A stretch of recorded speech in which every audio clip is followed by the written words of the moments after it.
boleh diberikan kesempatan untuk bersama-sama mengikuti PA yang akan dipimpin oleh hamba-Mu, Pendeta Esa Karti. Tuhan Bapa di dalam surga, persiapkan hati pikiran kami untuk boleh bersama-sama belajar, bertumbuh akan firman Tuhan. Dan kami berdoa juga untuk saudara-saudara kami yang pada saat ini mungkin masih berhalangan untuk mengikuti Zoom ini Tuhan. Berikan kepada mereka juga sukacita seperti kami saat ini. Dalam keadaan apapun Tuhan, tilik mereka satu persatu. Dan bagi mereka yang mungkin memang sudah mengambil keputusan untuk tidak bisa hadir, Tuhan Engkau akan datang menengok mereka dan Engkau akan memberikan yang terbaik dalam kehidupan mereka Tuhan. Terima kasih Bapa di dalam surga, kami serahkan persekutuan pada sore hari ini ke dalam tangan kuasa Tuhan. Di dalam nama Tuhan Yesus Kristus kami berdoa. Amin. Terima kasih Bu Esther untuk doa pembukaan. Selanjutnya kita akan memuji nama Tuhan untuk satu pujian yang akan dipersiapkan oleh Pak Richard.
Terima kasih Pak Richard untuk pujiannya. Untuk waktu selanjutnya sepenuhnya kami serahkan Ibu Pendeta Esa. Silahkan Bu Pendeta. Baik Bapak Ibu dan saudara sekalian, ya, tadi kita sudah dibuka dengan doa oleh Bu Esther. Kita akan sekarang mempersiapkan Alkitab kita dari Injil Matius pasal 13 ayat 1 sampai 9, dilanjutkan ayat 18 sampai 23. Matius 1. Injil Matius pasal 13 ayat 1 sampai 9, dilanjutkan ayat 18 sampai 23.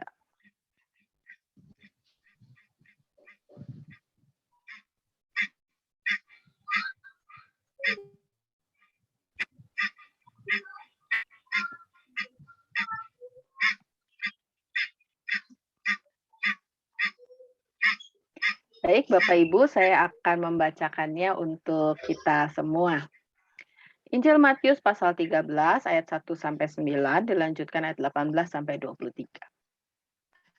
Pada hari itu keluarlah Yesus dari rumah itu dan duduk di tepi danau. Maka datanglah orang banyak berbondong-bondong lalu mengerumuni dia, sehingga ia naik ke perahu dan duduk di situ, sedangkan orang banyak semuanya berdiri di pantai. Dan ia mengucapkan banyak hal dalam perumpamaan kepada mereka. Katanya, adalah seorang penabur keluar untuk menabur. Pada waktu ia menabur, sebagian benih itu jatuh di pinggir jalan, lalu datanglah burung dan memakannya sampai habis. Sebagian jatuh di tanah yang berbatu-batu, yang tidak banyak tanahnya. Lalu benih itu pun segera tumbuh karena tanahnya tipis.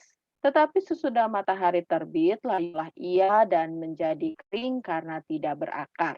Sebagian lagi jatuh di tengah semak duri. Lalu makin besarlah semak itu dan menghimpitnya sampai mati. Dan sebagian jatuh di tanah yang baik lalu berbuah. Ada yang 100 kali lipat, ada yang 60 kali lipat, ada yang 30 kali lipat. Siapa bertelinga, hendaklah ia mendengar. Ayat yang ke-18. Karena itu, dengarlah arti perumpamaan penabur itu. Kepada setiap orang yang mendengar firman tentang kerajaan sorga tetapi tidak mengertinya, datanglah si jahat dan merampas yang ditaburkan dalam hati orang itu. Itulah benih yang ditaburkan di pinggir jalan. Benih yang ditaburkan di tanah yang berbatu-batu ialah orang yang mendengar firman itu dan segera menerimanya dengan gembira. Tetapi ia tidak berakar dan tahan sebentar saja. Apabila datang penindasan atau penganiayaan karena firman itu, orang itu pun segera murtad. Yang ditaburkan di tengah semak duri ialah orang yang mendengar firman itu, lalu kekhawatiran dunia ini dan tipu daya kekayaan menghimpit firman itu sehingga tidak berbuah. Yang ditaburkan di tanah yang baik ialah orang yang mendengar firman itu dan mengerti. Dan karena itu ia berbuah. Ada yang 100 kali lipat, ada yang 60 kali lipat, ada yang 30 kali lipat. Demikianlah pembacaan Alkitab kita. Berbahagia adalah setiap kita mendengarkan firman Tuhan dan yang memeliharanya. Haleluya. Bapak, Ibu, dan Saudara sekalian, karena ini PA, kita akan ada beberapa interaksi ya, Bapak, Ibu ya. Nah, semoga nggak deg-degan karena ditanya ya. Oke, ya kita mulai dari yang ringan-ringan dulu aja. Bapak Ibu masih ingatkah kita akan tema tahun pelayanan ini dari GKI Pengadilan? Wah, kalau nanya ke anggota jemaat mungkin bisa jadi agak-agak kurang tahu ya, walaupun sudah ada di warta jemaat. Kalau gitu saya minta Pak Risat yang jawab tema tahun pelayanan kita kali ini apa, Pak Risat? Ini yang gampang loh Pak, nanti anggota jemaat kita kasih suruh jawab yang susah-susah aja. Mana Pak Risat?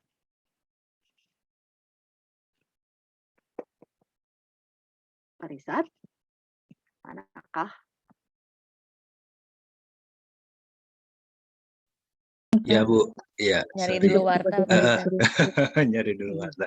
Buka mute-nya Bu. Iya. Tema kita harus berbuah bagi Kristus. Tema tahunannya hidup sebagai murid Kristus. Bu. Tema tahunan. Hidup sebagai murid Pak Kristus. Risat komplit jawabnya. Ya. Visinya kita harus berbuah bagi Kristus, itu yang besarnya. Itu visi dari Majelis Jemaat sampai tahun 2030 ya, semua anggota jemaat GKI Pengadilan itu secara pribadi harus berbuah bagi Kristus. Ya, tetapi kemudian visi itu ya kita terjemahkan atau untuk mencapai visi itu kita melakukannya tahun per tahun. Nah, setiap tahun itu harus ada perkembangannya. Dan 2 tahun ini karena kita mengalami COVID mulai tahun 2020 bulan Maret, 2 tahun ini tema pelayanan kita tetap sama, yaitu hidup sebagai murid Kristus. Ya, kita ini ya hidup sebagai murid Kristus. Kita ini bukan cuman sekedar penggemar atau fans.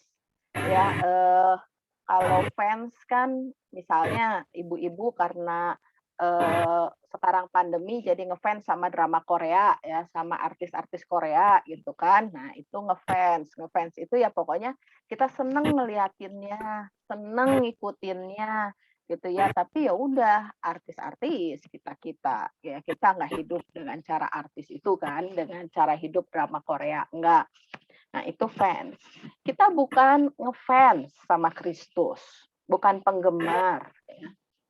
Kita juga bukan sebagai followers. Kalau sekarang nih ya, karena kita pandemi COVID ini membuat kita harus masuk ke dalam dunia digital. Ya, tadi seperti pembahasan di awal sebelum kita mulai ya. Tua muda, apalagi orang muda sudah akrab dengan dunia digital. Orang-orang yang saat ini sudah berumur, ya, sudah mengkategorikan dirinya tua, gitu ya. Padahal nggak ada yang mau dibilang tua, ya. Yang merasa kesulitan dengan teknologi harus masuk ya, ke dalam dunia teknologi. Nggak bisa kita tolak. Nah, ketika kita masuk ke dalam dunia teknologi, ya, kita kenal dengan media sosial, nah kita tahu apa yang namanya followers atau pengikut, ya, yang mengikuti. Ya. Followers itu mengikuti apa yang ya yang ada itu ya, akun lah atau mengikuti ya akun tertentu ya, mengikuti. Tapi ketika dia mengikuti itu ya, belum tentu juga dia melakukan seperti apa yang dia ikuti. Ya, bisa jadi dia mengikuti, lihat yang seneng-senengnya aja gitu. Misalnya nih, ya ibu-ibu mengikuti akun resep masakan. Ya, mengikuti akun resep masakan ya. Entah apalah begitu ya. Tapi kan tidak setiap saat kita kemudian mempraktekkan apa yang ditampilkan oleh akun tersebut. Ya. Kalau misalnya masakannya gampang dan kita lagi ada waktu, mungkin kita bilang, oh ya boleh deh saya coba ngikutin resepnya. Tapi kalau kita bilang, ih bikin gini aja ribet banget gitu ya, kita bebas untuk bilang, nggak mau ngikutin. Ya. Jadi pengikutnya atau followers itu ya dia bisa milih apa yang senang buat dia lakuin, yang nggak senang ya dia nggak ikutin, dan ya udah nggak ada apa-apanya gitu ya. Hanya ingin mendapatkan benefit atau mungkin keuntungan untuk dirinya sendiri. Ya. Nah, kita bukan followers dari Kristus. Kita bukan hanya sekedar pengikut dari Kristus. Tetapi kita mau menjadi murid Kristus.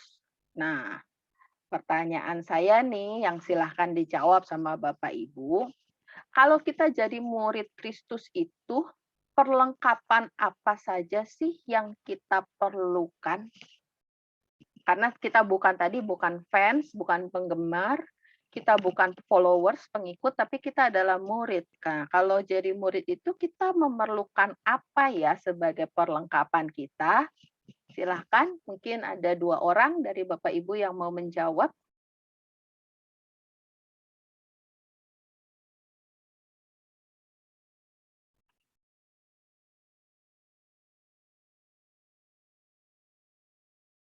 Dari, silahkan, atau mau saya panggil nih?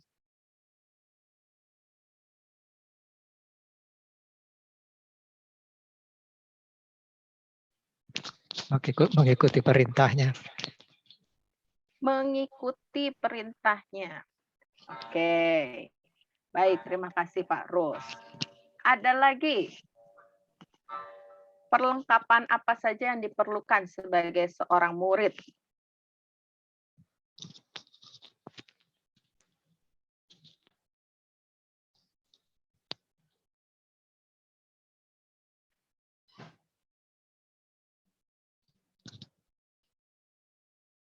Nah, kita semua pernah jadi murid kan?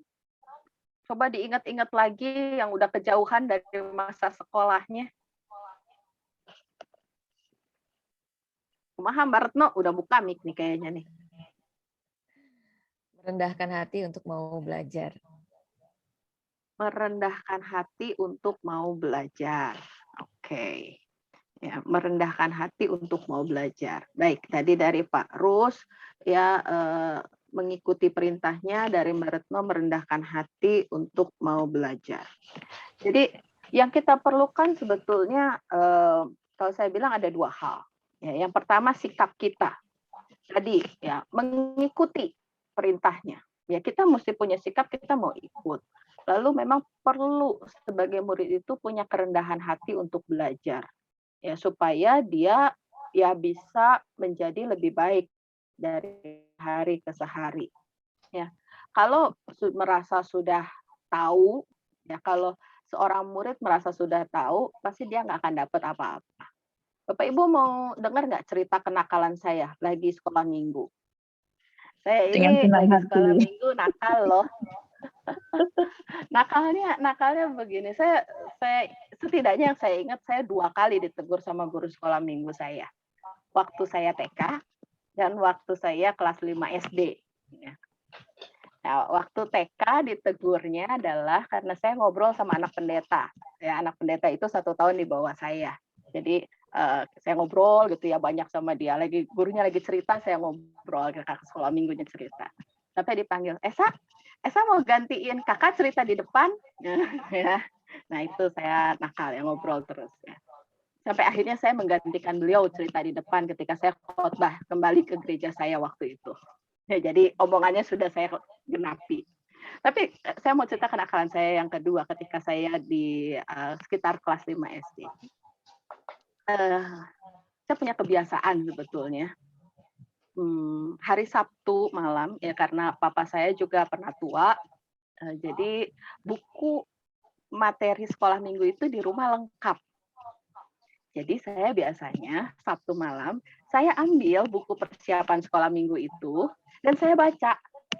Besok itu apa sih materi sekolah minggunya gitu ya. Saya baca itu ya, saya ayat hafalannya dari sini, ayat Alkitabnya dari sini, ceritanya bakal begini gitu ya. Jadi ketika saya datang hari Minggu itu saya udah tahu nih bakal cerita apa nih kakak sekolah minggunya.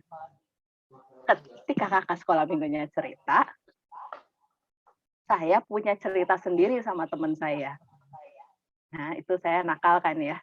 Ya, dengan seperti itu sebetulnya ya saya tidak merendahkan hati saya untuk belajar. Saya menganggap saya sudah tahu dengan saya bisa membaca materi sekolah minggu sebelum kakak sekolah minggu cerita.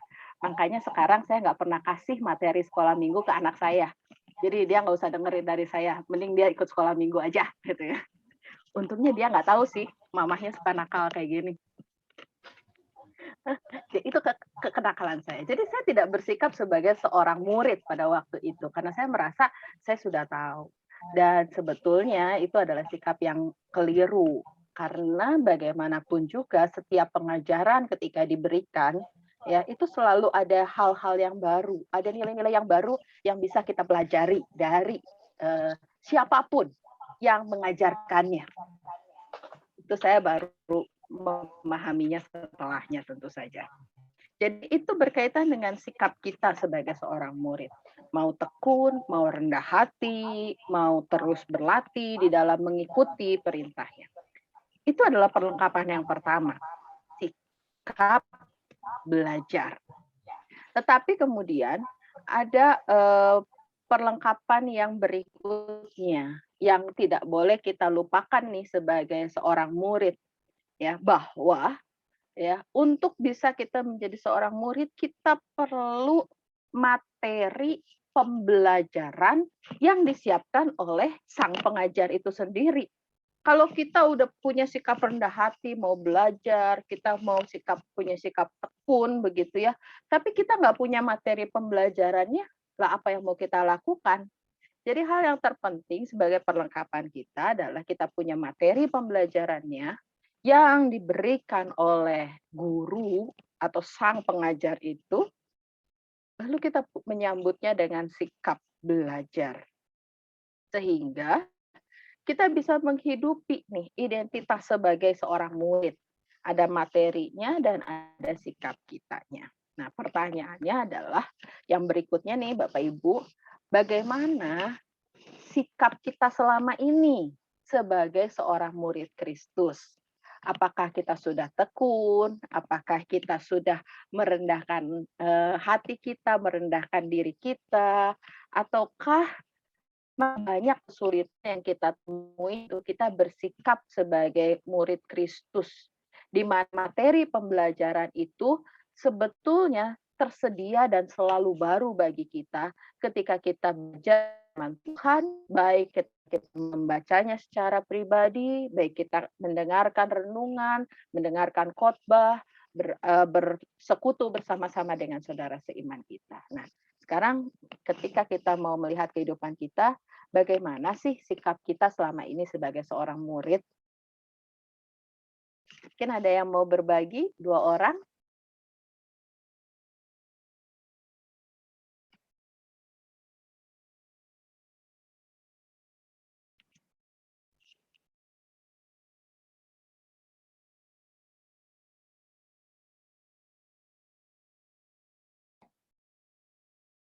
Bu Esa, saya mau berbagi ya. Ya, boleh, silahkan.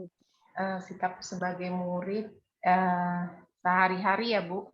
Ya. Itu rutin baca Alkitab, lalu setiap ada renungan yang langsung dikerjakan hari itu, gitu. Langsung praktek. Langsung praktek. Ya, gitu Bu. Sip.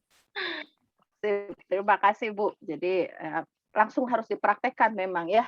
Gak boleh cuma disimpan doang. Ya, nanti itu kita kebanyakan yang disimpan lupa nanti.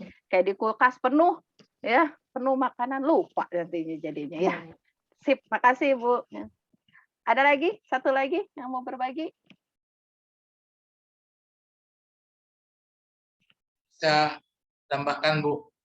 Ya, mari silakan Pak.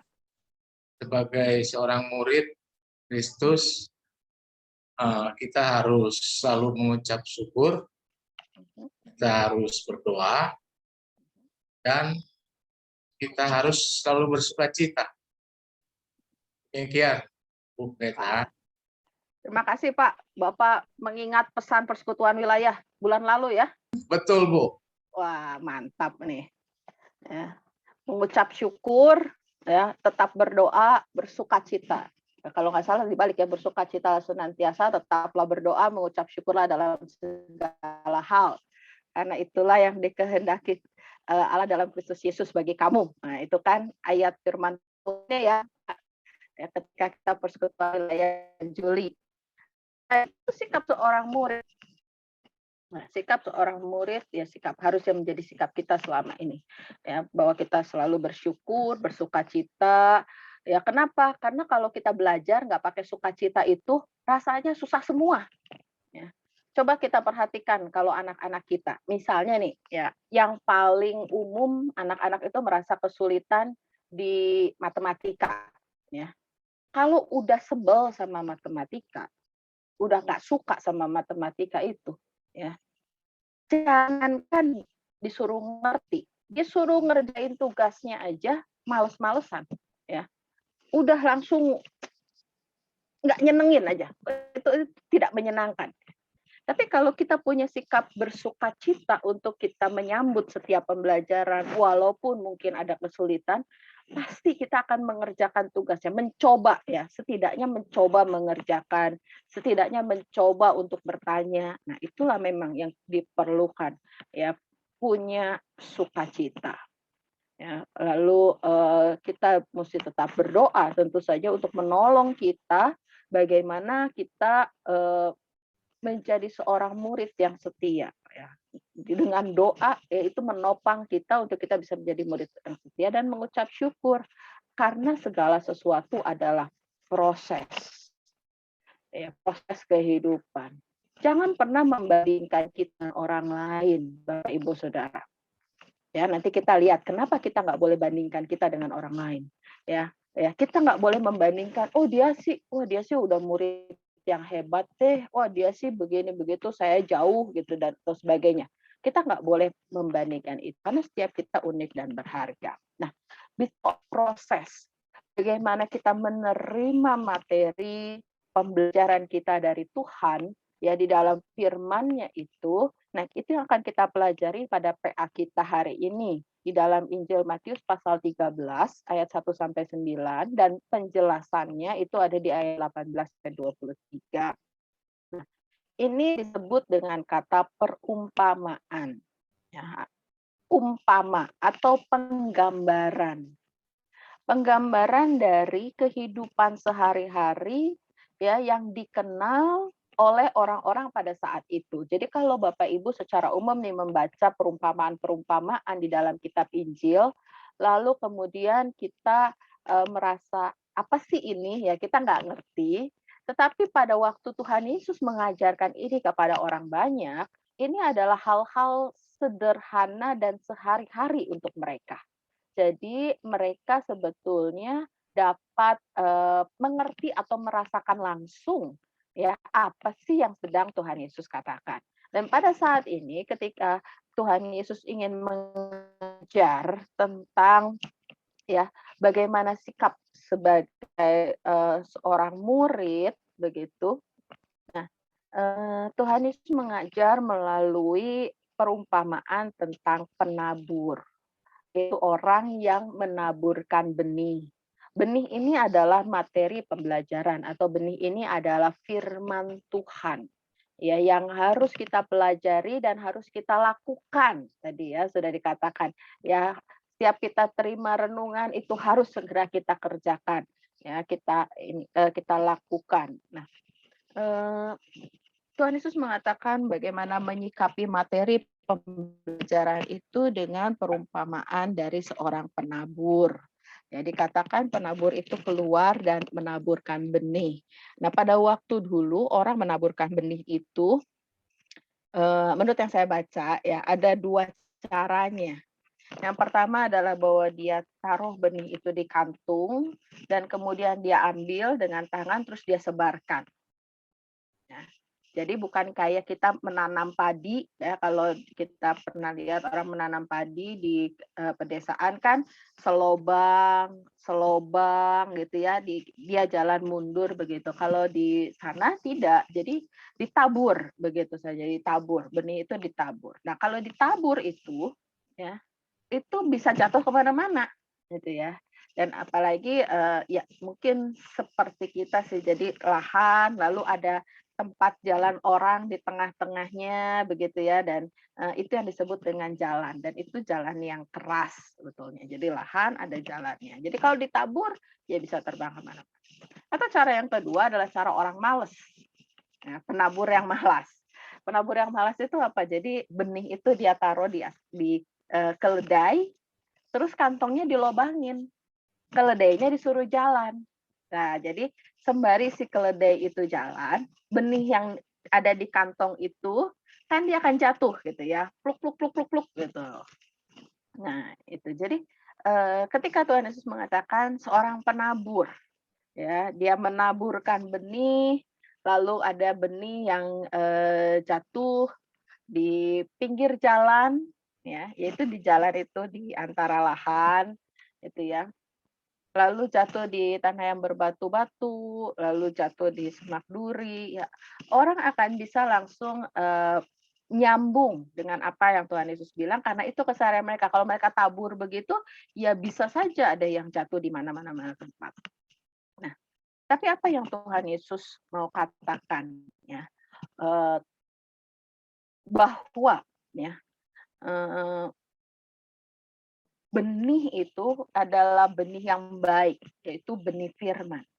Tetapi benih itu akan memberikan efek yang berbeda karena hadir di dalam diri pendengar yang berbeda. Oleh karena itu, yang Tuhan Yesus ingin ingatkan adalah ya unsur yang sangat penting bagi seorang murid adalah sikap kita menerima pesan firman Tuhan atau materi pembelajaran kita. Bagaimana kita menerima itu? Ya, bahwa di situ kita harus menyadari kita ada di dalam proses. Ya, kita ada di dalam pengolahan dan kerja keras. Benih yang ditabur itu semua orang tahu, tidak begitu ditabur ya langsung tumbuh, langsung jadi. Kalau kita membaca bagian kita itu ya di dalam bagian perumpamaan itu seolah-olah begini kan. Misalnya sebagian jatuh di tanah yang berbatu-batu, benih itu pun segera tumbuh karena tanahnya tipis, sesudah itu layulah dia dan jadi kering. Kan itu tidak serta-merta begitu nyampe di tanah yang berbatu-batu, dia langsung nongol begitu ya. Enggak begitu. Itu ada proses, ada waktu. Tetapi bahwa dikatakan segera tumbuh artinya ya tidak lama, tapi ada prosesnya. Semua pasti ada prosesnya.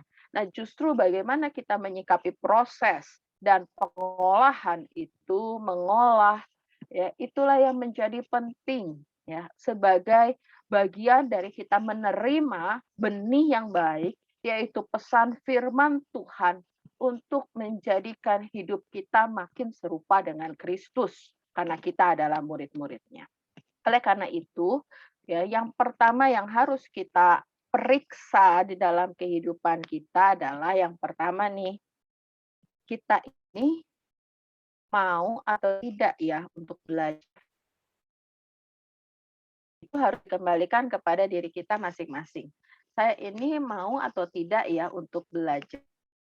Karena kalau kita mengatakan saya tidak mau belajar, maka sebetulnya kita bukanlah murid-murid Kristus.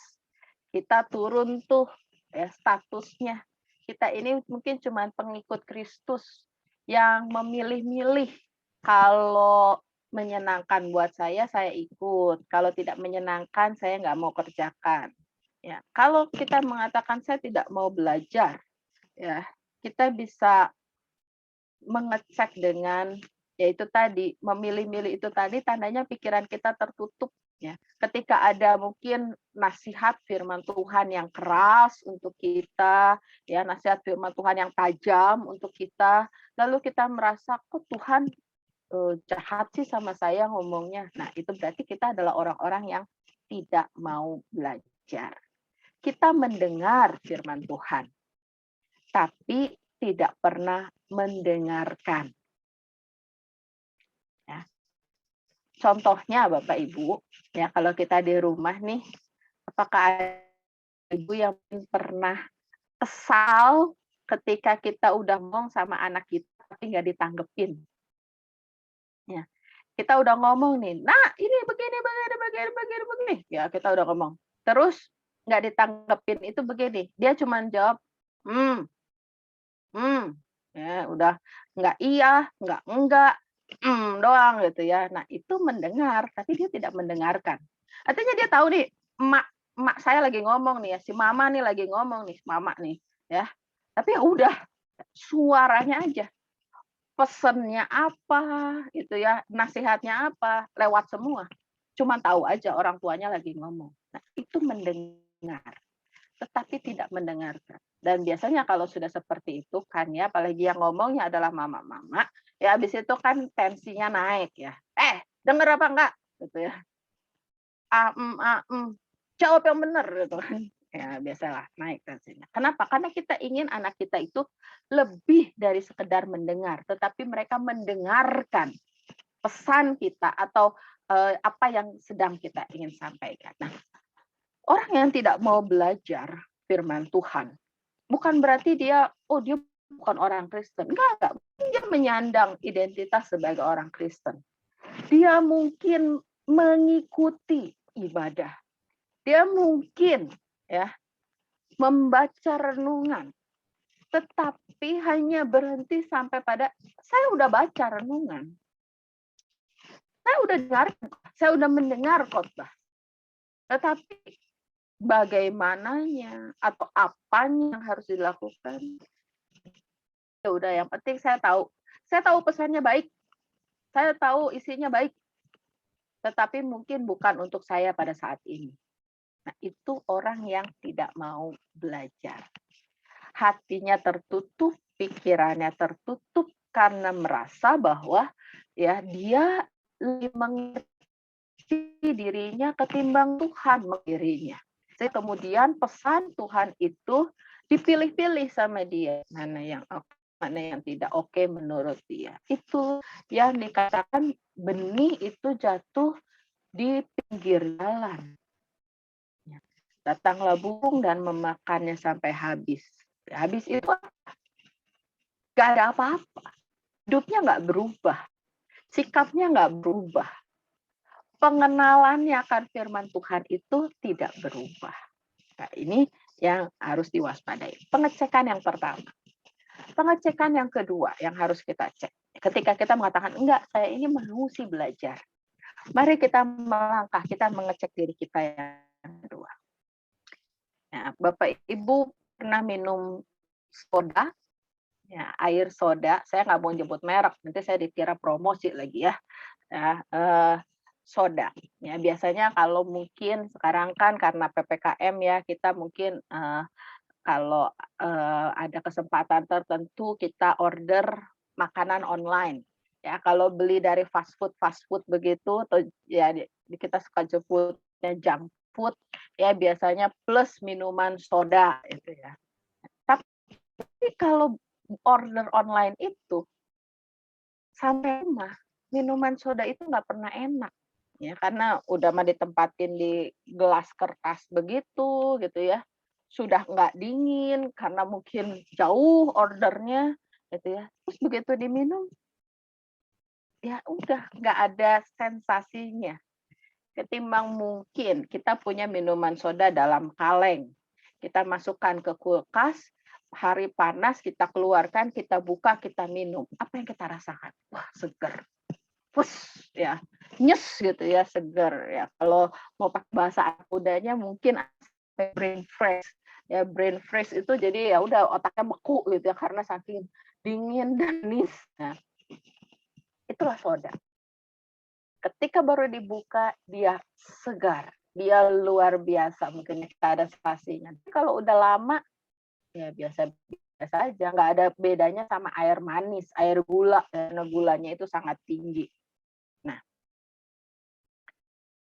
cek yang kedua, ya, apakah kita ini air soda atau bukan? Air soda itu apa?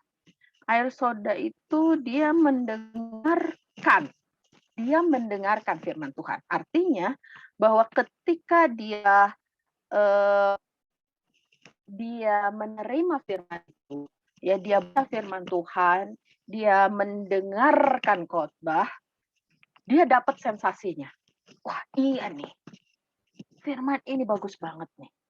Wah, iya nih, harusnya aku bisa seperti ini, ya. Ada satu antusiasme ya, ada satu kegairahan ketika dia terima pesan firman Tuhan. Dia lihat ada kebutuhannya, bener nih. Ya, aku nih memang ditegur Tuhan, aku ini diingatkan Tuhan. Nah, itu sensasinya ya. Tapi kemudian ketika dia harus mengerjakan. Jadi esensi firman Tuhannya dapat, tapi kan harus dikerjain. Nah, ketika harus dikerjakan dan menemui kesulitan, ya udah. Seiring berjalannya waktu, menguaplah ya firman Tuhan itu ya menjadi sebuah pengetahuan saja bahwa memang aku harusnya seperti itu. Dan biasanya orang-orang seperti ini ya bahasa yang dipakai adalah gini. jelas aja Tuhan Yesus bisa, soalnya dia Tuhan sih. Kalau saya kan manusia biasa, penuh dengan kelemahan. Jadi memang saya nggak bisa seperti dia. Nah, itu cirinya. Ya, jadi mengukurkannya Tuhan Yesus itu hebat karena dia Tuhan, dia Allah gitu kan. Saya sih nggak bisa karena saya manusia biasa. Dan habis itu ya udah gitu ya. Cuman di situ aja. Jadi sensasinya dapet. Tapi kalau untuk melakukannya, begitu ketemu kesulitan, begitu ketemu hambatan, saya manusia biasa, penuh dengan kelemahan. Cukup sampai di sini. Tapi kalau dengar lagi, firman lagi, dia bisa lagi antusias. Wah iya nih. Tapi kalau mengerjakan dengan hambatan, down lagi. Seperti soda, ya seperti soda. Ya habis itu sudah hilang sensasinya. Apakah kita murid yang seperti itu? Murid soda. Nah, atau kita cek yang ketiga.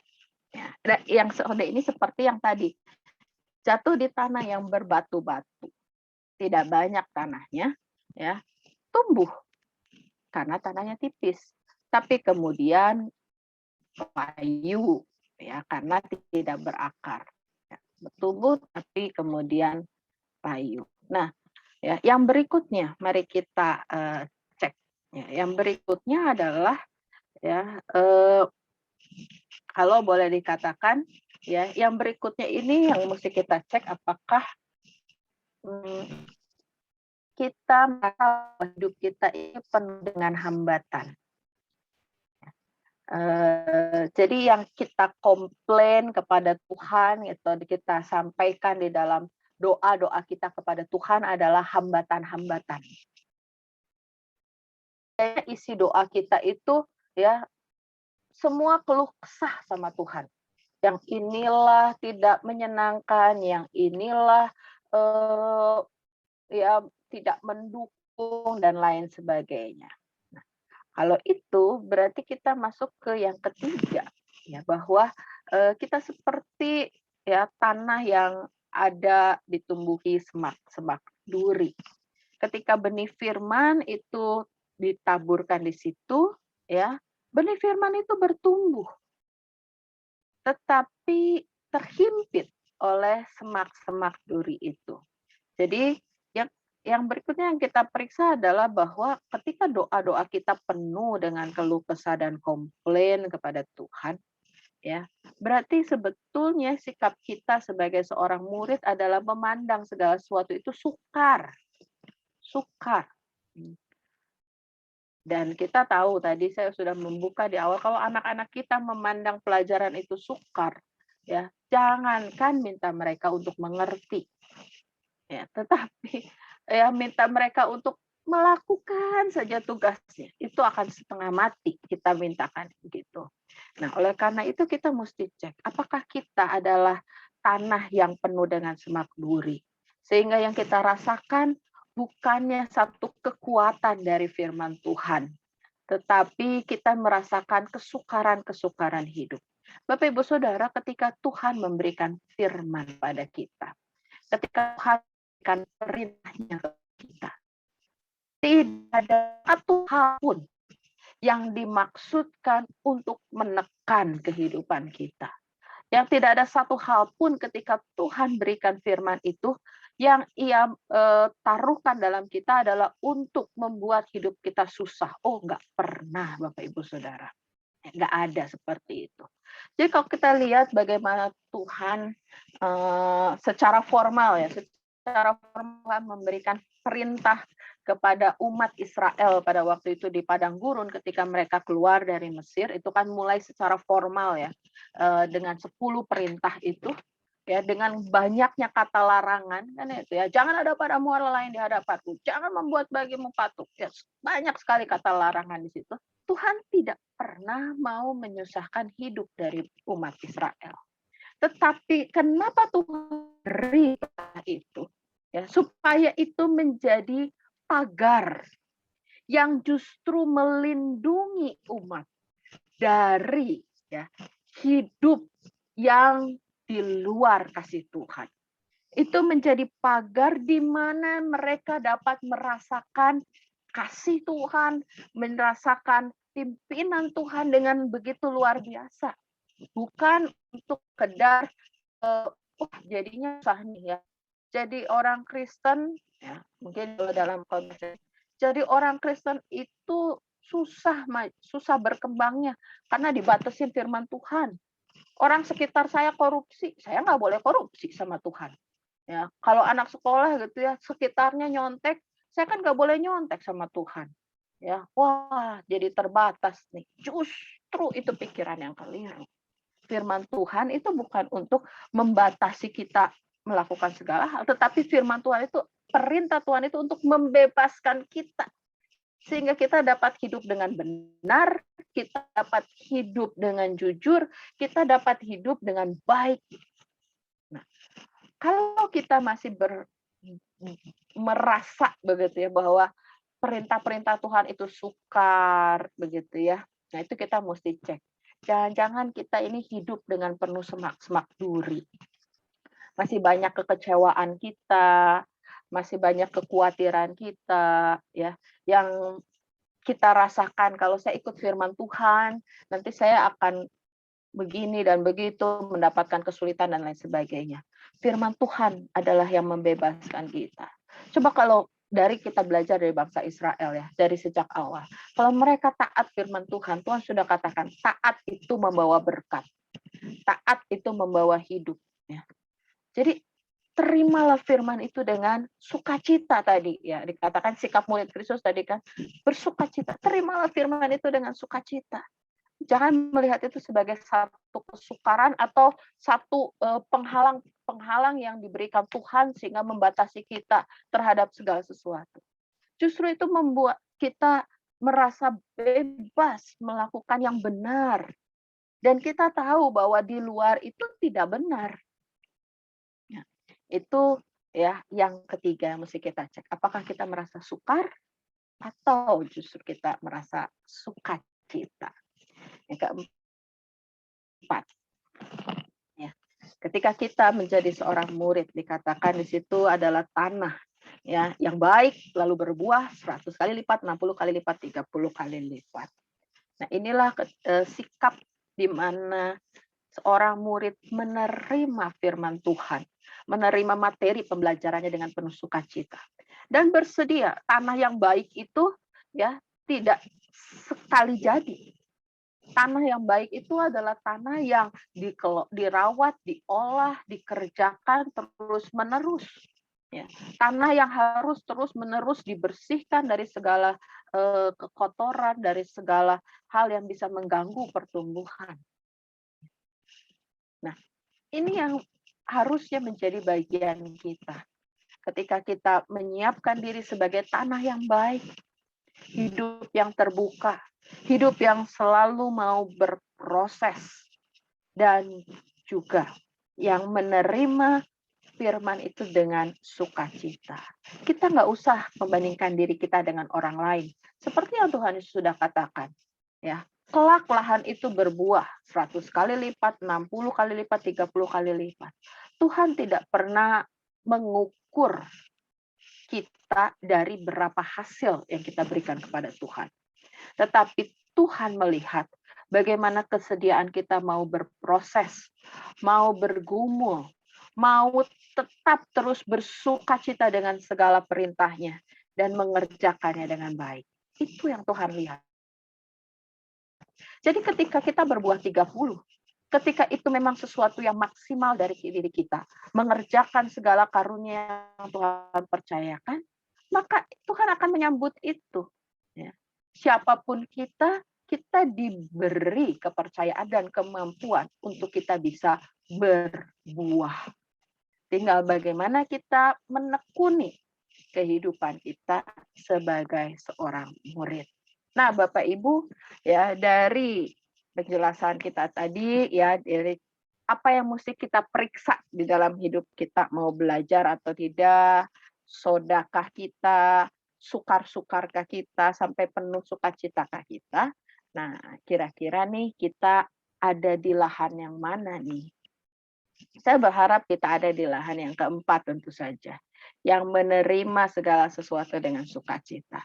Tetapi mungkin Bapak Ibu di sini bisa share, mungkin 1 atau 2 orang, apa sih hambatan atau godaan yang sering kali kita hadapi untuk kita menjadi lahan yang keempat ini, yang penuh dengan sukacita, menjadi lahan yang baik.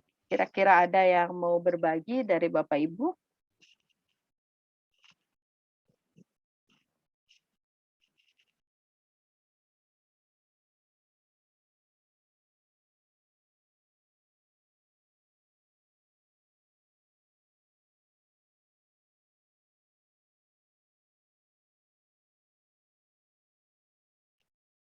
Adakah yang mau berbagi? Saya Bu Esa. Boleh, Bu Esther, monggo. Mungkin dengan mendengarkan ini tadi semua pasti sepakat pada nomor yang keempat ya. Menjadi lahan yang baik. Dan menjadi lahan yang baik itu tentu banyak hambatan-hambatan yang terutama itu adalah lingkungan. Lingkungan atau keberadaan dalam lingkungan kecil aja di keluarga itu juga sangat menghambat juga, misalnya masalah anak. Misalnya ya banyak sekali Bu Esa yang kadang-kadang itu susah untuk dijelaskan. Tapi itulah pergumulan dan saya tetap tekun dalam doa. Terima kasih. Terima kasih Bu Esther. Betul ya. Kita tidak bisa tutup mata ya. Kita nggak bisa bilang enggak ada hambatan ya. Ada hambatan ya, ada lingkungan ya. Bahkan mungkin justru di lingkaran paling dekat dengan kita begitu ya. Tetapi disitulah justru ya kita harus terus bertekun, bahkan menambah ketekunan kita. Supaya itu tadi, kita tetap menghasilkan buah kehidupan yang maksimal buat Tuhan. Ya. Kita tidak kalah dengan keadaan. Walaupun keadaan tidak seperti yang kita harapkan. Ya, keadaan tidak seperti yang kita bayangkan, tapi kita tidak kalah. Kita tidak mengatakan itu sebagai sebuah kesukaran hidup kita atau menjadi beban kehidupan kita. Tapi kita katakan di situ saya mau lebih bertekun lagi. Ya, supaya saya tetap menjadi tanah yang baik ya dan tidak dihimpit oleh semak-semak duri itu. Ya, itu mesti menjadi pegangan kita. Tuhan, saya mau jadi tanah yang baik. Tolong saya Tuhan. Gitu ya. Untuk saya lepas dari segala kitaan ini. Saya tidak memandang itu sebagai sebuah kesukaran. Tapi saya mau bekerja untuk Tuhan, mengerjakan hidup saya untuk Tuhan. Terima kasih Bu Esther. Amin, amin. Terima kasih Kak Sa. Oke, baik. Ada mungkin Bapak Ibu satu lagi.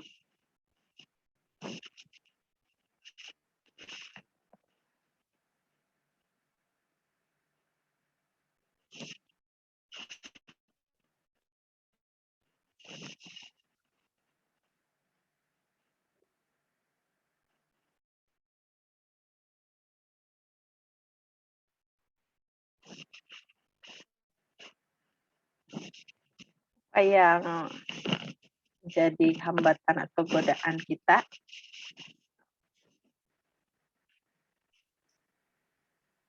Saya mungkin Kaisa. Oke, boleh Kak Retno. Mungkin lebih ke godaan itu menjadi pergumulan sendiri ketika kita mau berbuah dalam hal berbagi ya. Karena kadang-kadang berbagi itu juga tidak mudah, even dalam kondisi kita mampu untuk berbagi. Mampu itu bukan dalam bentuk materi, tapi mampu itu dalam segala hal ya, mampu dalam waktu, kesehatan dan sebagainya gitu. Tapi kadang-kadang pergumulannya gini, apakah betul kita berbagi ini betul-betul untuk Tuhan gitu. Kita berbagi kepada sesama itu untuk Tuhan. Kadang-kadang malah ego kita atau kesombongan kita duluan yang maju gitu. Jadi kadang-kadang juga mau berbagi itu saya mikir dulu, bener nggak nih cara saya berbagi gitu. Berkenan nggak di mata Tuhan cara saya berbagi? Nggak hanya materi aja ya, dalam misalnya saya berbagi seperti ini gitu, saya berbagi cerita, berbagi pengalaman hidup, apakah ini juga berkenan atau bisa berkenan untuk yang saya bagikan, atau terutama apakah ini juga berkenan untuk Tuhan gitu, terutama gitu. Jadi yang menjadi kendala atau tantangan di hidup saya itu diri saya sendiri, kadang-kadang pergumulannya itu gitu. Itu sih. Oke, makasih Kak Retno. Nah, kalau kayak gitu tuh memang kita nggak bisa mendapatkan jawabannya di awal. Jadi ketika kita mau ngasih gitu kan, terus kita kan nanya, ini buat saya apa buat Tuhan nih? Itu nggak akan kita bisa dapatkan jawabannya di awal sebelum kita melakukan. Jadi yang mesti yang caranya adalah kita lakuin dulu. Ya, kita berdoa sebelum kita melakukannya, kita berdoa, Tuhan, saya ingin melakukan ini untuk Tuhan, ya. Tapi tolong beri saya tanda atau beri saya hikmat supaya saya bisa mengenali apakah ini buat Tuhan ataukah ini masih saya melayani ego saya sendiri. Lalu kita lakukan. Nah, setelah melakukan itulah baru kita bisa memeriksa nih dengan jujur ya, harus jujur. Kita bisa memeriksa dengan jujur apakah saya melakukannya untuk Tuhan atau untuk diri saya sendiri. Dengan jujur, salah satunya yang paling gampang adalah kalau saya nggak diterima kasihin, apa yang saya rasakan? Ya. Kalau saya dipuji, apa yang saya rasakan? Nah, lalu kemudian apakah ini akan mendorong saya untuk berbuat lebih lagi ya untuk Tuhan? Nah, itu bisa pertanyaan-pertanyaan itu bisa buat kita ngecek nih. Kalau misalnya nggak diterima kasihin, terus ternyata gitu ya, ada bagian dari diri kita yang kayaknya mutu gitu ya. Terus kan biasanya kan kita juga suka terjadi perdebatan dalam diri kita. Enggak lah, jangan mutu, kan buat Tuhan gitu ya. Tapi ada sedikit nih ya, kan saya udah ngasih yang terbaik nih gitu ya. Masa kok gini amat gitu kan? Nah, di situ nanti kita bisa menilai kita sedang melayani siapa. Dan kemudian ya setelah itu adalah apakah kita punya sukacita, masih ada sukacita yang terus mengalir. Biasanya kalau kita melakukannya untuk diri kita sendiri dan kemudian yang tadi nggak diterima kasihin gitu ya, atau nggak dipuji, itu biasanya kita nggak punya sukacita, yang ada uring-uringan. Tetapi kalau buat Tuhan, ya apapun itu ya udah kita lega aja gitu ya. Dan orang bilang nothing tulus ya, artinya ya udah gitu, nanti next ya udah kita lakuin lagi, nggak masalah gitu. Kalaupun kita nggak dipuji atau nggak diterima kasihin, itu cara yang paling gampang sih.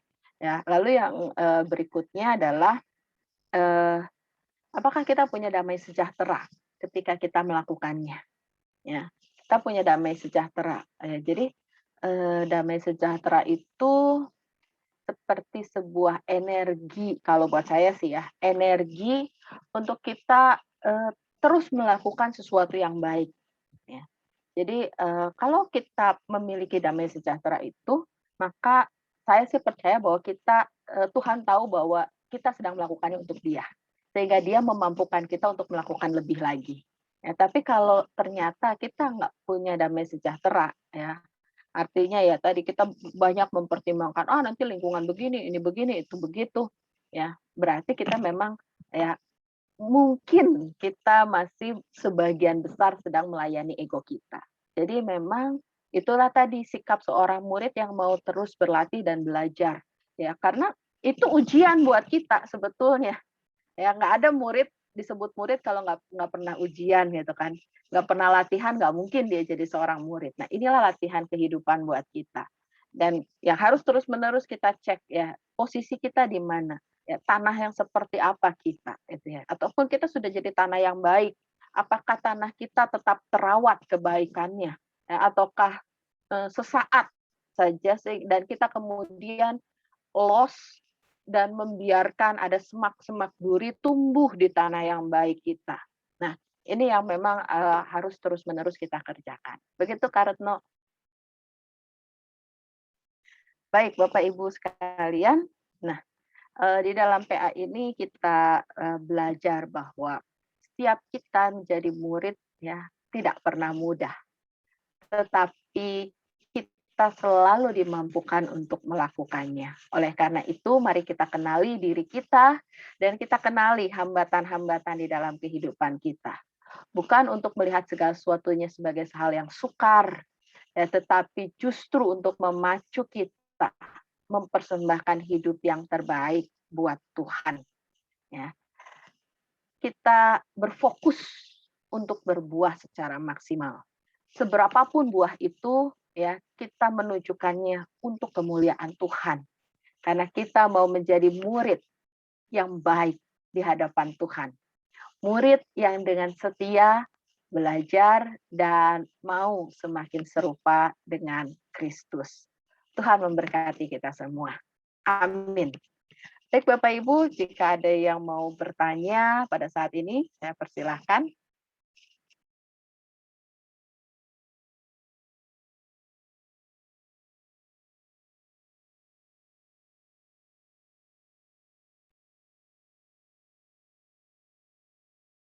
Boleh deh Kak Esa. Boleh, kalau nggak ada yang ya, oke. Ya, makasih Kak Esa buat waktunya. Salam kenal buat yang lain. Saya Ferrari, suaminya Bu Hilda. Hari ini mungkin yang kedua kali ya saya mengikuti dan rasanya asik banget setelah 2 kali pertemuan ini di tengah di tengah pandemi udah 1,5 tahun baru 2 kali ngikutinnya. Nah, begini Kak Esa. Terkait dengan menjadi murid Kristus ya, kadang saya itu merasa menjadi murid yang sering tinggal kelas nih Kak Esa. Kenapa saya katakan begitu tinggal kelas? Ada dinamika yang naik turun gitu loh di dalam proses pertumbuhannya. Bukan karena kebodohan kadang, justru karena kepintaran begitu. Maksudnya kepintaran ini kita sudah memahami konteks bagaimana sih mengikuti Kristus begitu ya. Tapi justru semakin kita mengenali, tapi sering semakin jatuh. Mungkin berbeda halnya kalau kita belum mengenal Kristus dan itu mungkin lebih dimaklumin begitu. Nah ini saya tadi siang juga saya pikir agak sedikit berkorelasi dengan tema hari ini. Di mana tadi siang itu saya cerita. Kok aku itu pingin ya ada keperasaan berdamai dengan persekutuan begitu. Maksudnya selama ini kan ya cukup malas begitu ya. Pingin gitu bertumbuh. Tapi di satu sisi godaan itu juga semakin pingin, godaannya juga semakin tinggi gitu. Nah, kadang jadi kadang ya menang godaannya, kadang menang juga keinginan pertumbuhannya gitu. Nah, hal-hal seperti ini selalu. Nah, kata Hilda sih ya itu hal yang wajar kok. Manusiawi banget. Nah, harus disiram tuh katanya. Tapi saya begini, saya tidak mau terjebak pada tataran konseptual lah, teori gitu ya. Kita pasti kalau dikatakan ya kamu bertumbuh ya bersekutu, rajin baca firman, itu teorinya ya seperti itu. Kita tahu itu gitu. Saya pikir dalam keimanan Kristen kita sudah memahami bersama itu. Tapi bagaimana kemudian teori yang sudah kita pahami itu bisa terimplementasikan gitu dalam dunia nyata, bahwa memang kita benar-benar real bertumbuh. Nah, ini bukan perkara mudah buat saya secara pribadi nih kadang begitu ya. Karena ada hal-hal yang kadang, mohon maaf Kak Esa, bentuk-bentuk dalam sebuah komunitas yang kadang kita ingin dihargai. Nah, itu kadang sebenarnya terjebak dalam hal-hal seperti itu sering sekali saya pikir dalam sebuah komunitas yang sebenarnya ini adalah bentuk kesombongan yang terselubung gitu. Nah, ingin dihargai itu saya pikir juga bentuk kesombongan yang terselubung. Kemudian ada hal mungkin beberapa sedikit kasus yang kadang membuat kita jadi jatuh lagi. Kenapa seperti ini ya? Kenapa seperti ini? Akhirnya pemikiran-pemikiran kita ini sering akhirnya menjebak diri kita sendiri untuk terus jatuh ke dalam hal-hal yang sama berulang kali. Tapi saya yakin bahwa Yesus pun meskipun kita jatuh pada hal yang sama berulang kali, dia juga memaafkan begitu. Tapi kan akhirnya menjadi jatuh, maaf jatuh, maaf seperti itu yang saya alami secara pribadi sampai saat ini. Meskipun saya tahu bahwa kasih karunia itu selalu ada dan saya sangat, kalau kita bicara bersyukur, kemudian berbicara sukacita, itu udah saya alami banget begitu. Saya alami banget tuh. Tapi bagaimana kemudian mempertahankan konsistensi di dalam pertumbuhan ini, itu yang kadang sulit banget. Nah, itu yang mungkin mohon kiat-kiatnya gitu loh. Mungkin kiat-kiatnya supaya bisa konsisten di dalam pertumbuhan ini, sehingga kita juga di dalam pertumbuhan ini bisa mengeliminir yang namanya resiko-resiko godaan tadi. Nah, begitu Kak Esa mungkin sedikit pertanyaan dari saya. Terima kasih Kak. Kasih. Nah, V ini dulu aktivis pemuda nih. Berapa tahun yang lalu? 10 tahun yang lalu kayaknya. Zaman masih remaja. Zaman masih remaja, masih pemuda. Oke, yang pertama sering tinggal kelas. Iya sih, banyak kok, bukan cuma V doang sih. Ya, yang sering tinggal kelas. Tapi untungnya ya Tuhan itu baik ya. Kita cuma tinggal kelas, nggak turun kelas. Ya, nggak pernah kita turun kelas. Ya, tinggal kelas kenapa? Kalau saya lihat sih, ya tadi karena kepintaran kita tinggal kelas gitu ya. Jadi yang kenapa Tuhan izinkan kita untuk tinggal kelas ya? Kenapa kita nggak hidup iman kita tuh nggak selalu naik ya? Karena memang Tuhan tidak memaksudkan kita goal oriented ya, tetapi proses oriented. Ya, ketika kita di dalam proses itu belum mature untuk satu hal ya, dia nggak akan menaikkan kita. Gitu ya. Dia nggak akan bikin kita naik level. Dia pengen kita mature untuk setiap hal itu. Karena apa yang dia kasih sama kita sebagai ujian, sebagai latihan, kalau Rasul Paulus katakan bahwa pencobaan-pencobaan yang kamu alami adalah pencobaan-pencobaan biasa yang tidak melebihi kekuatanmu. Ya, bahwa ketika engkau dicobai, ya Tuhan akan memberikan jalan ya sehingga engkau dapat melewatinya. Jadi, nah ukuran biasa itu berbeda setiap orang, ya berbeda juga di dalam setiap segmen kehidupan. Tetapi itu yang mesti menjadi pegangan bagi kita, bahwa ketika kita dipercaya Tuhan untuk ada ujian yang harus kita lakukan, itu berarti sebetulnya itu adalah hal yang biasa buat kita.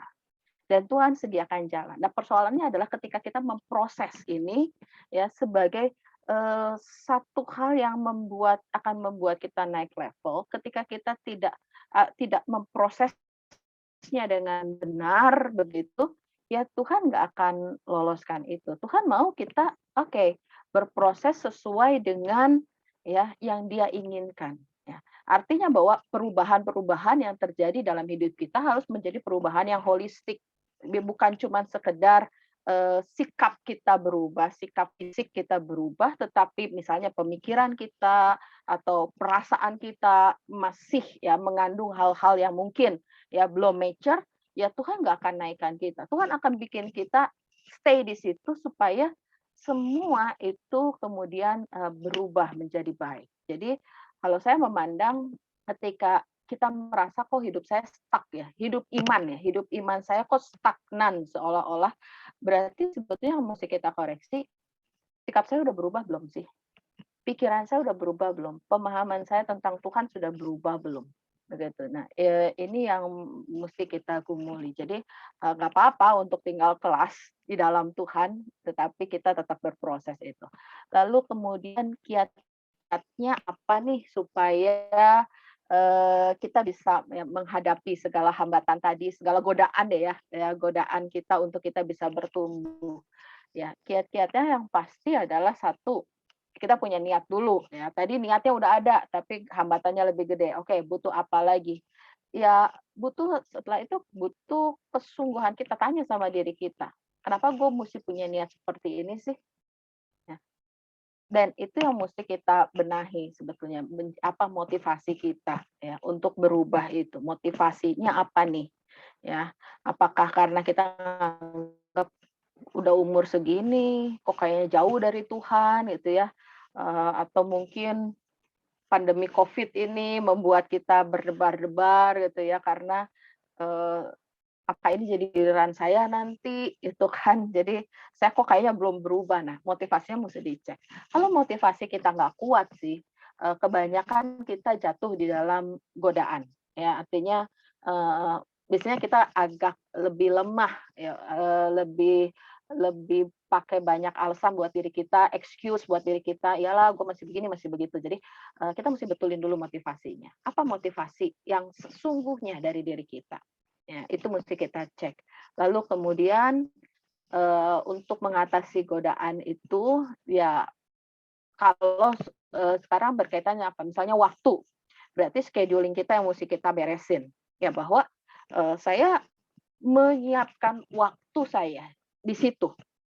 Artinya nggak ada multitasking gitu ya. Misalnya karena mungkin sebagian kita misalnya pakai laptop nih ya.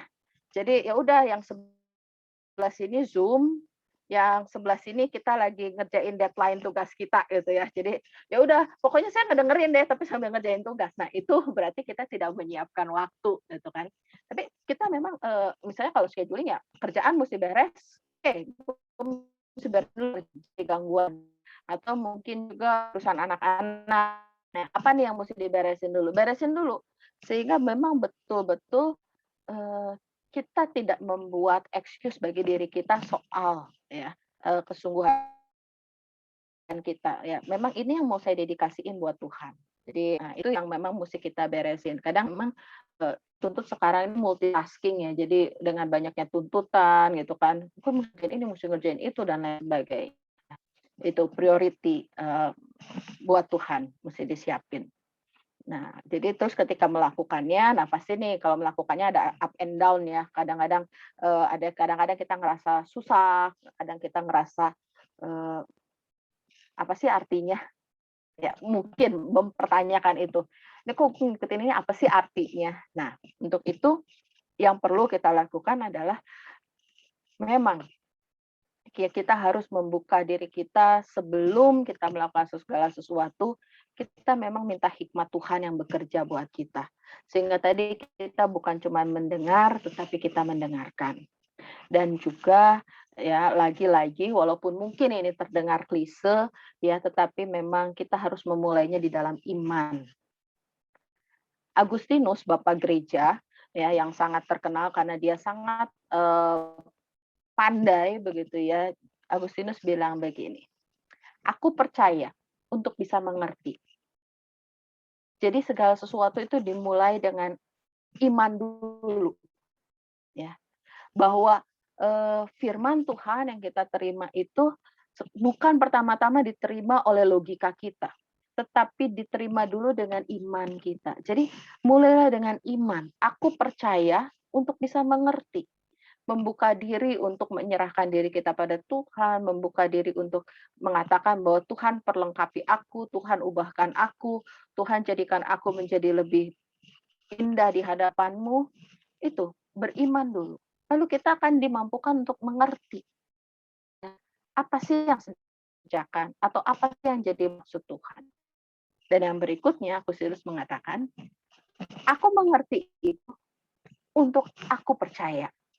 Jadi aku percaya untuk mengerti, aku mengerti untuk percaya. Artinya bahwa proses di mana kita mengerti itu ya akan membawa kita kepada tingkat iman yang lebih dalam lagi kepada Tuhan. Nah, kita nggak akan mungkin bergerak ke situ kalau tidak dimulai dengan memang mengimani dulu. Ya, iman itu kan iman adalah kalau Ibrani katakan kan iman adalah bukti dari segala sesuatu yang tidak kita lihat. Artinya yang jauh di depan kita.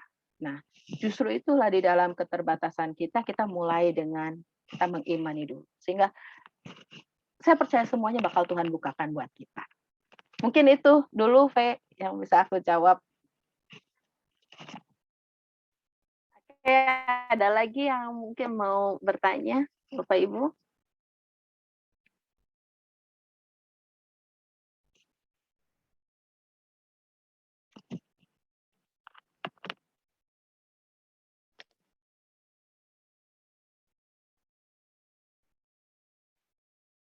Kalau mungkin belum ada, saya kembalikan dulu sama Pak Rus. Monggo Pak Rus. Terima kasih Bu Esa. Barangkali masih ada Bapak Ibu sekalian yang mau ditanyakan atau bahkan belum, mungkin kita akhiri.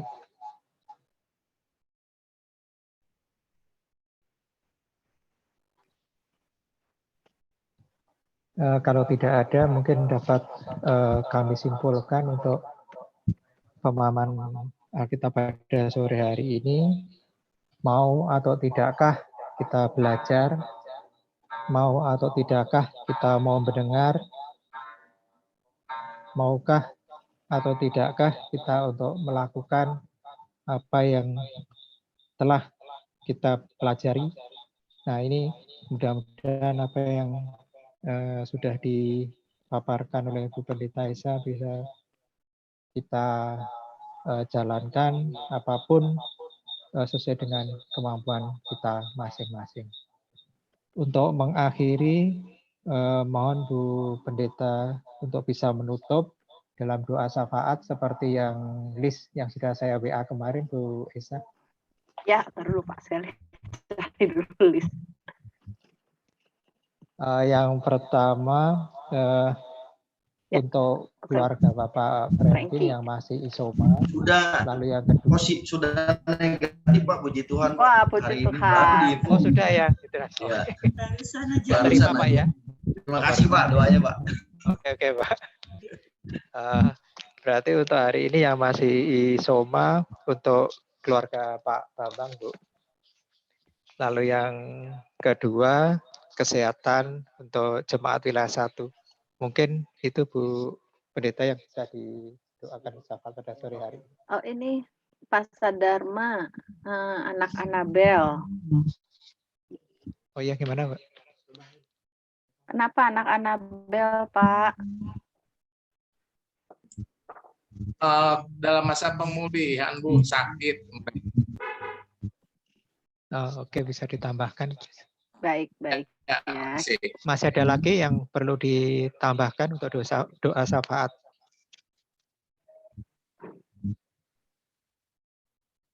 Ada lagi? Cukup? Kalau cukup, silakan Bu Pendeta. Oke, baik Bapak Ibu sekalian, mari kita bersama berdoa. Terima kasih Tuhan untuk waktu di sore hari ini di mana kami bisa ber-PA bersama. Kami diingatkan kembali untuk memiliki sikap sebagai seorang murid Kristus ketika kami menerima materi pembelajaran yang Tuhan percayakan melalui firman-Mu. Kami memohon Tuhan, biarlah kami dapat dengan penuh sukacita menyambut setiap pembelajaran, sehingga kehidupan kami ya setiap hari, setiap saat makin serupa dengan Kristus. Kami rindu Tuhan, dari hidup kami memberikan buah-buah kehidupan untuk orang-orang di sekitar kami, sehingga mereka mengenal kasih-Mu, mereka merasakan damai sejahtera-Mu, dan mereka berkat-berkat-Mu melalui kehidupan. Tolong dan mampukan kami selalu ya Tuhan. Kami juga mengingat untuk saudara-saudara kami secara khusus yang ada di wilayah 1, di mana mereka ada di dalam keadaan kelemahan tubuh ataupun juga masa pemulihan. Kami mengingat untuk Bapak Bambang, Bapak Heri, dan juga anak Anabel. Tuhan, kami mohon Tuhan menjamah, Tuhan menguatkan, Tuhan memberikan kesembuhan kepada saudara-saudari kami ini, pada anak kami di dalam keadaan mereka, sehingga mereka dapat kembali beraktivitas seperti semula. Kami percaya kasih dan kuasa Tuhan sedang bekerja di dalam kehidupan mereka. Kami juga mohon Engkau yang mencukupkan segala keperluan untuk pengobatannya. Biarlah juga dengan berkat Tuhan kami dapat merasakan ya, karya Tuhan terus terjadi di tengah-tengah mereka, juga mau berdoa, Engkau yang memberikan kesabaran kepada anggota keluarga yang mendampingi, yang merawat. Kami mohon ya Tuhan. Kami juga saat ini mau bersyukur bersama dengan keluarga Bapak Frank dan Tanta, di mana hari ini mereka sudah dinyatakan negatif COVID-19.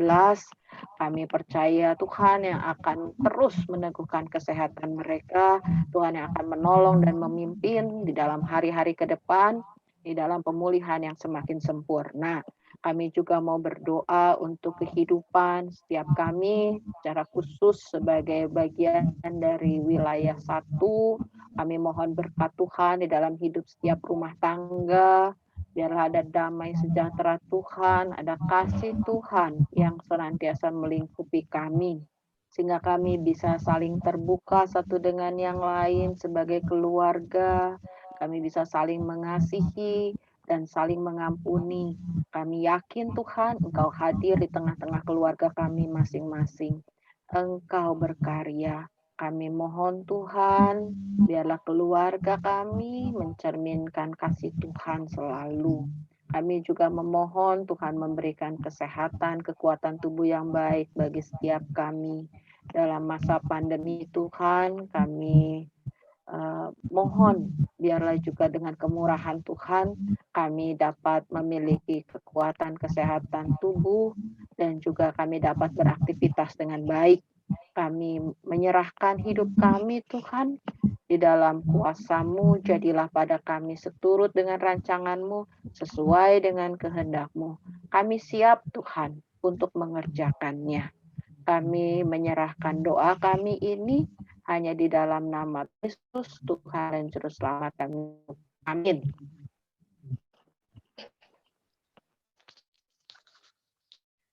Terima kasih Bu Pendeta Esa untuk pelayanan firman pada sore hari ini. Kiranya senantiasa menjadi berkat untuk wilayah 1. Dan juga terima kasih pula kepada Ibu Bapak sekalian yang telah mengikuti ataupun hadir pada sore hari ini.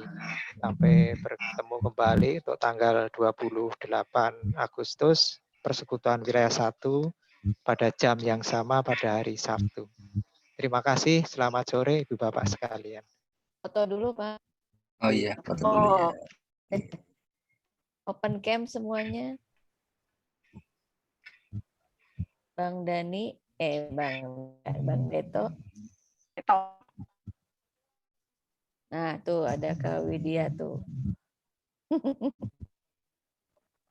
Oke, satu ya. Pak Rijat ya? Tangannya satu. Oke, 1, 2, 3. Oke. Iya. Oke, sudah. Ini kok jadi kayak 10? Bisa aja. Terima kasih Bu Esa. Terima kasih. Sama. Terima kasih semua. Terima kasih Mas Santo. Semangat ya. Baca lagi. Bu Esa jangan bosan di wilayah 1. Oh pasti dong. Ini ya Bapak Ibu. Pasti. Terima kasih. Dan berkati. Ya. Berkati. Sampai perwil ya.